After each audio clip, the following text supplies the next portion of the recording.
Nandito tayo ngayon sa Shell Pamplasan. Bali northbound na siya. Northbound. So after ng exit ng Pamplasan, ito na siya. Yung charging station. Meron siyang CCS2 sakto para dito sa ano natin, sa VinFast natin. Kasi CCS2 ang kailangan natin na charging. DC kasi. Ang CCS2 ganyan ang itsura niyan. Dito yung papasok yung kuryente DC. Ito na. So tingnan natin yung mga chargers niya. Meron silang 4 parking. Yan. So ito na siya.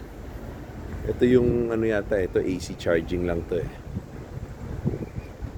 Ito yung CCS2 A tsaka B. So ito yung kailangan natin. Okay, ito tingnan natin. Kita mo yung itsura niya. CCS2. Sakto para sa atin. So ano daw siya? 35 pesos per kilowatt yung charge niya. So nandito yan. Pagpasok mo ng ng Shell, turn right ka agad sa may Starbucks.